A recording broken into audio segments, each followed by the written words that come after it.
Content over everything! You haven't been listening because when blacks started arriving here in large numbers, right, what did we see in the culture? We started saying, oh, they're swamping our area, they're taking our women, they're taking our jobs. You've never heard that. You've never heard of the sign in Notting Hill which said, no dogs, no blacks, no Irish. You've never heard of that. What's that got to do with Tommy Robinson? He's using exactly the same. Yes, he is. He's not saying that. He is not saying they're taking our women. He is not saying they're taking our jobs. All right. So he's a liberal, is he?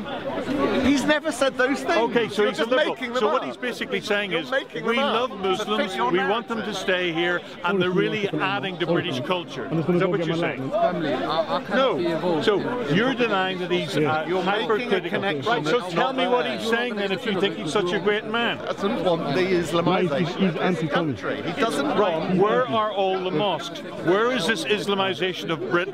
Where are all the mosques? I'll tell you where the Islamization of Britain is. The school that my son went to having a full halal menu. The school my son went to having a four-year-old. Well, what else do you want? Evidence. I think that's quite strong. Don't you know the difference between personal anecdote and evidence? Because this statistical evidence. I do not see any statistical evidence for the Islamization of this country. How many Sharia courts do you want in Britain? How many Sharia courts are you I don't care how many there are.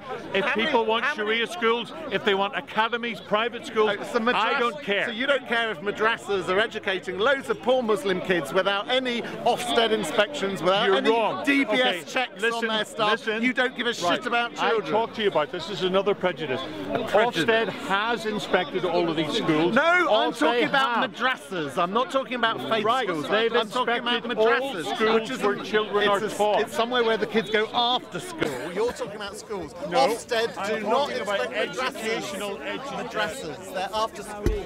4, 5, 6 o'clock. They're still classified as educational because they're teaching children. Any adult that has a job or responsibility teaching children should be DBS checked, should be scrutinised, should be regulated, should be assessed. Because that doesn't happen in madrassas. Because something bad is going on in these schools.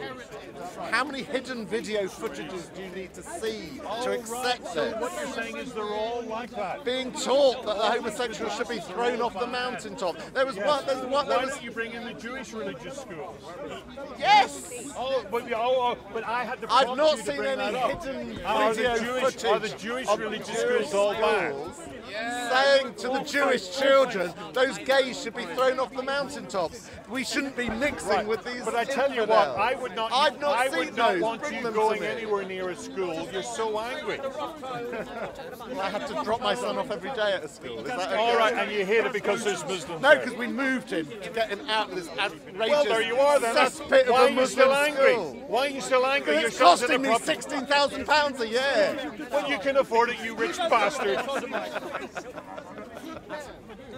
Come on, you're angry about a problem. I have real scenarios. Are you saying like Tommy Robinson has real scenarios? You live in London. You don't have any scenarios. All you have is your fucking Guardian. Don't you? Don't you, James? I only read The Guardian once a week. There is no excuse for it. I read The New Republic. I read Le Monde magazine. What magazine? Busy Which reading magazine? Mein Kampf. Le Monde. Le Monde. You're French. Oh, it's not British. Foreign money. You're so cultured, aren't you? I reading try those to be. French magazines. I try through my reading to expand my mind. I'm not sure what you're reading about. It's not the only thing that's expanding, is it, James? It is. We need to expand our minds of course, if we do not want to fall prey to the likes of Tommy Robinson, who's selling fear and loathing of a minority group in the society, like people would have sold that where is it about you live, Jews, James? blacks. You live Richmond, isn't it? Is it Richmond that you live? I live in Muslim enclave of Richmond. So again, you really know what you're talking about. It's a big Jewish enclave. I bet you don't know it though, do you? You don't see it. They don't have any. Oh, so it's about seeing if Muslims were invisible, here we you wouldn't have a problem. You're being silly. This visible assault on your eyes. Silly, this visible assault on your eyes. No. You're the one that brought up the visibility of Islam. So if Muslims didn't dress or didn't go about, if they were invisible, you would have a problem. Right. That's exactly the argument that was used against Rastafarians in Brixton and in Notting Hill. Look at them, they're out in the street, they're dirty, they got long hair. Go and read your history. You really are talking Go and read your history. You really are talking bollocks, though. No. Look, I have got one advantage on you. That is, I grew up in Northern Ireland. I know all of the euphemisms to do with hatred, sectarianism. I've done them A to Z and back again.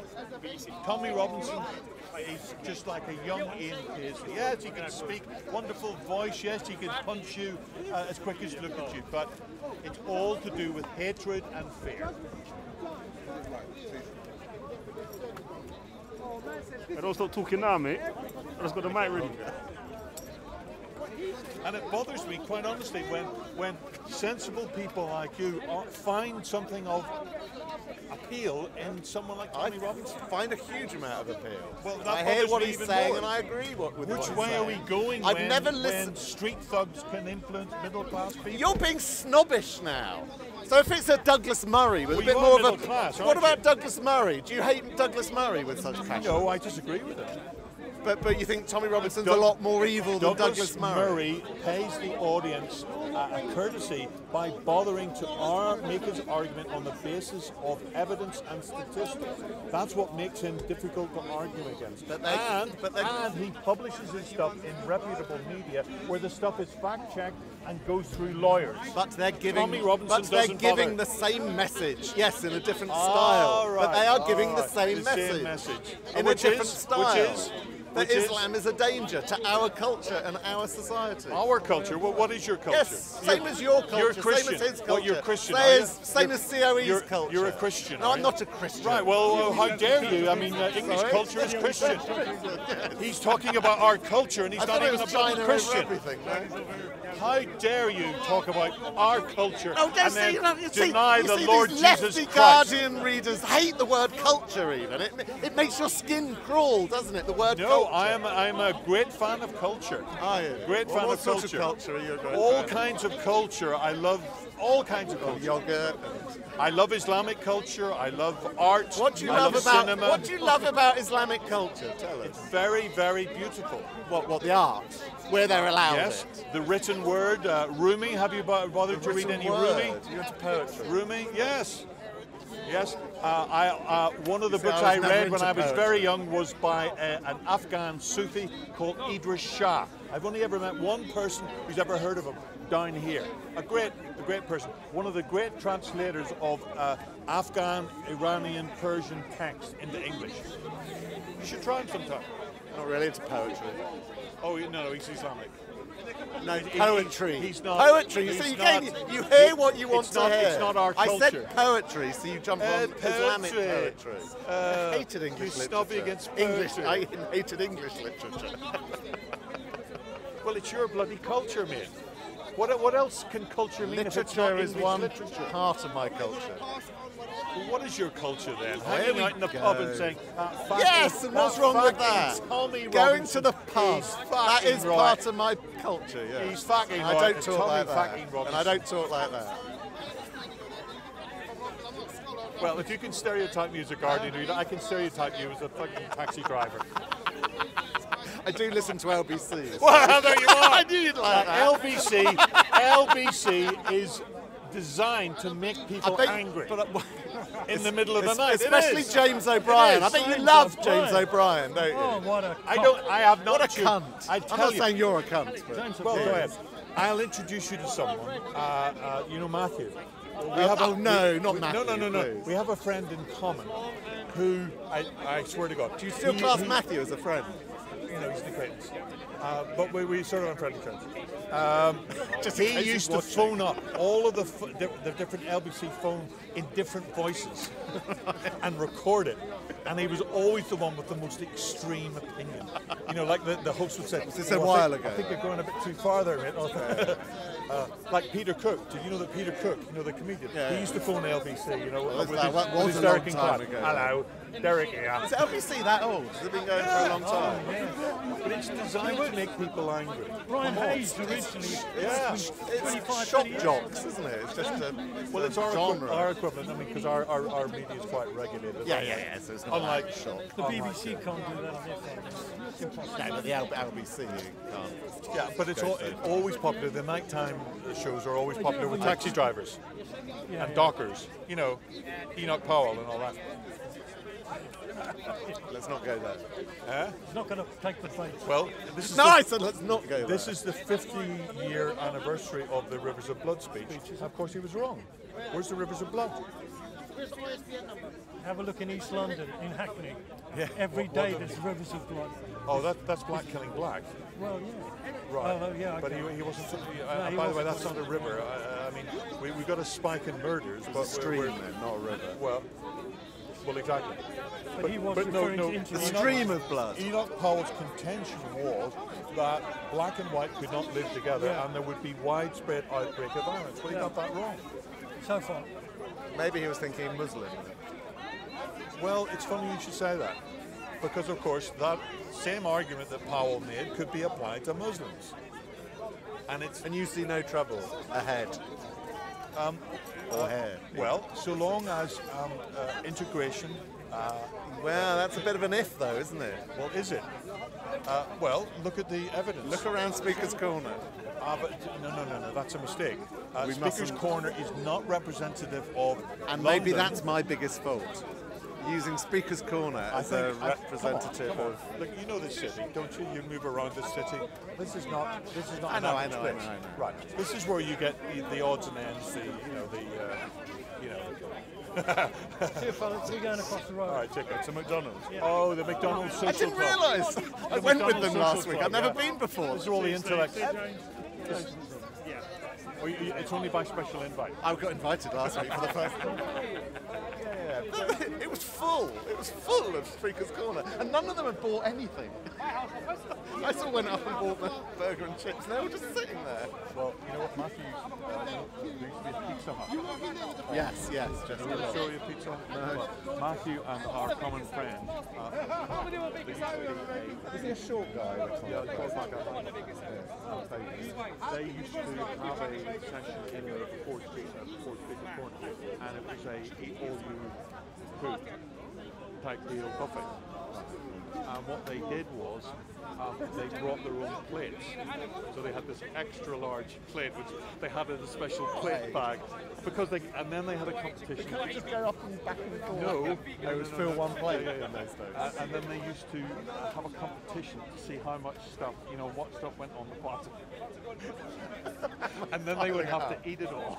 Silly boys. No, Matthew's a river character. Yes. He's predicting that in the local elections his vote's going to go up. Yeah, but he's in Westminster. He's in the southern. Kensington, Chelsea.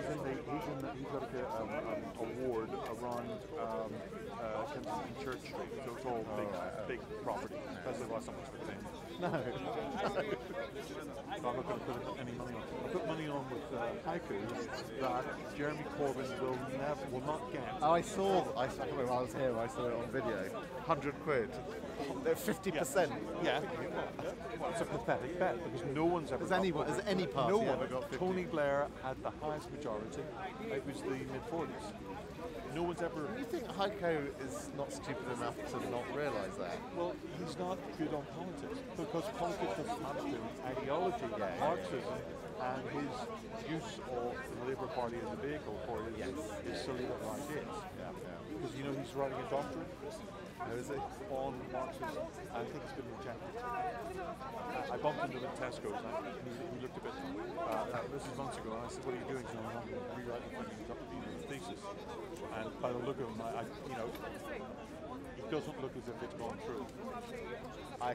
Made me laugh when he tried to get up on a ladder in the middle of the Tommy Robinson thing, and they pulled him off the ladder. And as soon as I saw that, I thought he's going to be living out on that for years. Yeah, well, the thing is, he presented it in the meeting I saw last week. Someone said that it was a debate between him and Tommy Robinson. Who the hell does he think he is? There were like thousands of people, and he thought, "Oh no, I'm going to go in and get a bit of that." Yeah, well, it's one extreme talking to another. I mean, he's not exactly in the middle of the road, is he? Well, I'd agree with you on Heiko. But I just thought, what an arrogant tosser that he thinks he, of all people, can put his ladder up. Well, that's what he did, and then he said, I was attacked, you know, and he was playing the great victim. I mean, if you or I brought a ladder and put it up in the middle of his meeting, he wouldn't take too kindly to it, would he?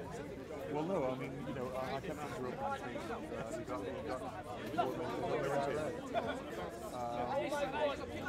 He'll just be using that as a narrative of, you know, the far right that aren't really for free speech because they pulled me off my ladder.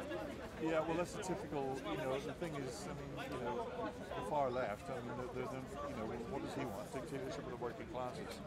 You know, Lenin is state with no free speech. You know, you can see it, you can see the sort of the dying embers of that sort of thought process in some of the actions by people who support Gordon. I mean, there was a classic one, Chris Williamson, who looks like a skinhead. He's an ex-Hunt Saab of an MP in Northamptonshire. He's sitting behind Corbyn. Corbyn's making his speech about the Russians. And John Woodcock stands up and says, "This is all rubbish." Yeah. You can see Chris Williamson having a go at him, you know, chumping away at him. You know, he couldn't, you know, obviously John Woodcock's in danger of being selected or all that. But he's decided, shit or bust, I'm not putting up with this. It's a clear lie. But, you know, Woodcock, you know, or whatever, you know, couldn't let it go. You can see him having a go, you know, to protect the great leader. You know, the thing about, you know, there was too many things about Corbyn. He simply can't take criticism. You know, when he speaks, it's like everyone has to be silent. You know, it's childish. It's a bit like Gordon Brown. Gordon Brown was exactly the same. Gordon Brown's inner circle was all full of yes men, and the yes men's job was to keep anyone who disagreed with the great leader away from him.